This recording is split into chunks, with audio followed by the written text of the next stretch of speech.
Bismillahirrahmanirrahim. Assalamualaikum warahmatullahi wabarakatuh.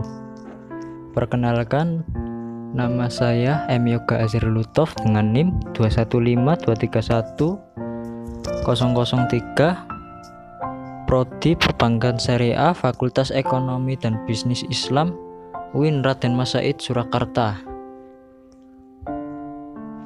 Untuk memenuhi tugas pertemuan yang kelima, di mana saya yang sedang di hadapan Anda semua ditugaskan untuk mengisahkan ulang perjanjian Giyanti dan terbelahnya Jawa. Awal mula kisah perpecahan kerajaan di Jawa ini bermula dari pertikaian antar keluarga yang disebabkan oleh politik adu domba VOC. Pertikaian itu melibatkan 3 calon pewaris kerajaan Mataram, yakni Pangeran Prabu Suyasa atau dikenal sebagai Pakubuwana II, Pangeran Mangkubumi, dan juga Raden Mas Said atau Pangeran Sambernyawa.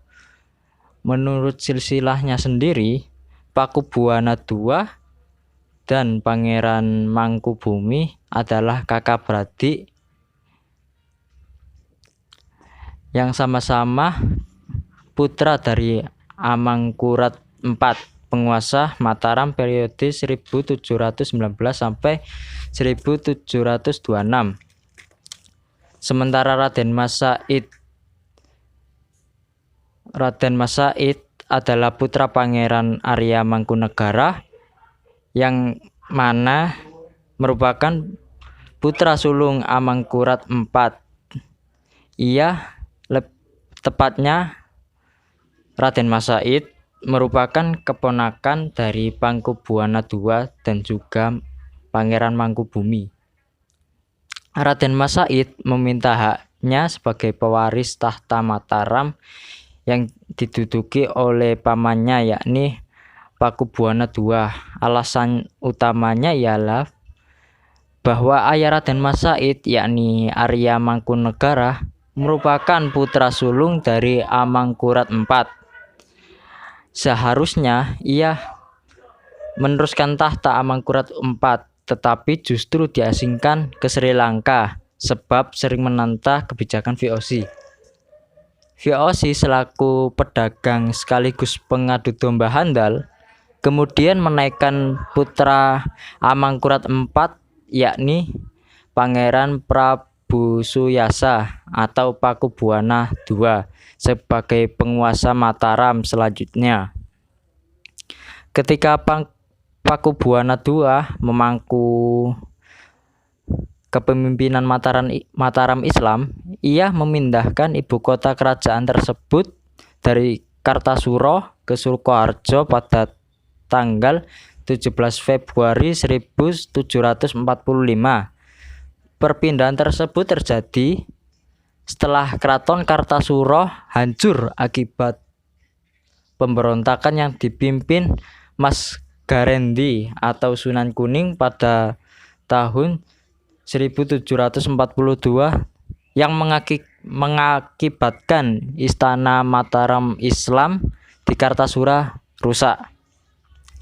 Hal ini semakin memperkuat Raden Mas Said ingin merebut tahta Mataram Islam dari pamannya sendiri.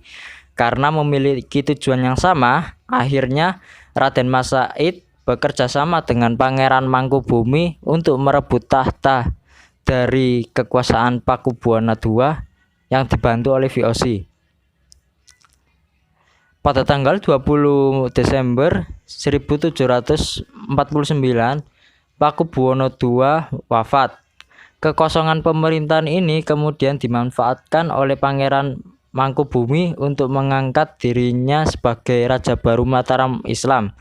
Mengetahui hal tersebut, VOC tidak mengakui Pangeran Mangkubumi sebagai penguasa dari Mataram Islam karena sebelum Pakubuwana II wafat, ia memberikan wewenang pengangkatan raja baru kepada VOC.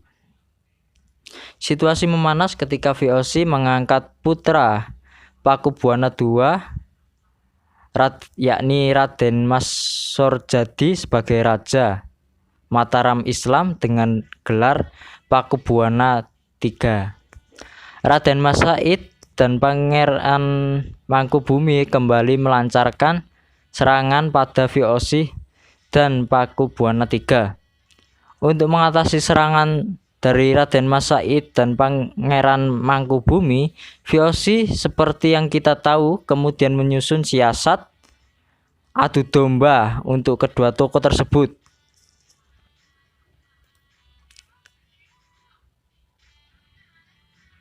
VOC mengirimkan utusan khusus untuk menghasut Raden Mas Said agar berhati-hati kepada gerak-gerik Pangeran Mangkubumi yang bisa saja mengkhianatinya.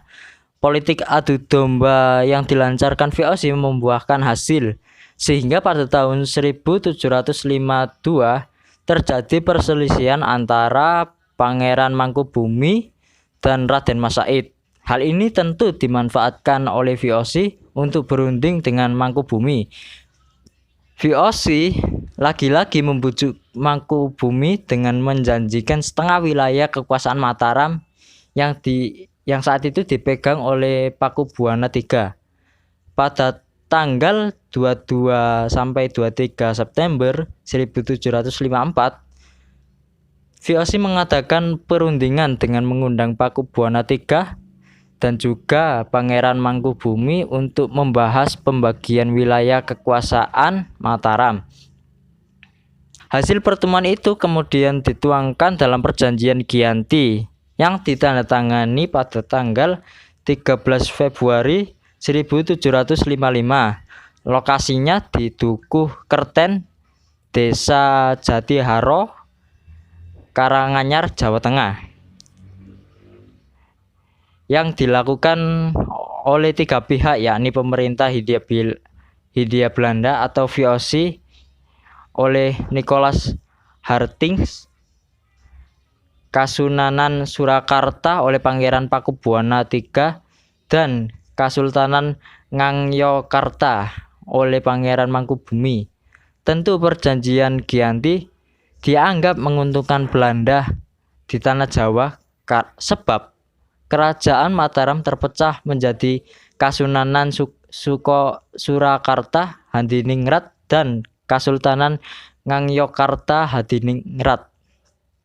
Isi perjanjian Giyanti sendiri sebagai berikut. Pertama, Pangeran Mangkubumi diangkat sebagai Sultan Hamengkubuwono dengan separuh kekuasaan Kerajaan Mataram. Hak kekuasaan itu diberikan atau diwariskan secara turun-temurun. Kedua, rakyat kesultanan harus bekerja sama dengan rakyat yang berada di bawah kekuasaan VOC. Ketiga, pengangkatan bupati dan pejabat eksekutif harus mendapat persetujuan VOC. Keempat, sultan harus mengampuni bupati atau penjabat eksekutif yang memihak VOC dalam peperangan. Yang kelima, sultan tidak dapat menuntut hak Pulau Madura atau daerah pesisir lain yang telah diberikan Pakubuwana II kepada VOC.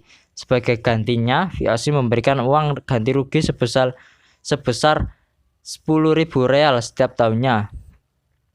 Sultan Hamengkubuwono akan memberi bantuan jika Sultan Pakubuwana III membutuhkannya.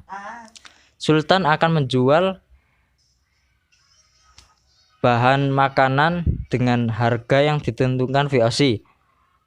Sultan berjanji menepati segala macam perjanjiannya yang telah dibuat antara penguasa Mataram terdahulu dengan VOC.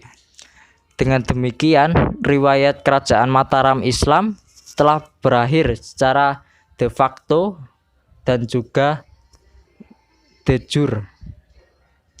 Sekian dari saya. Wassalamualaikum warahmatullahi wabarakatuh.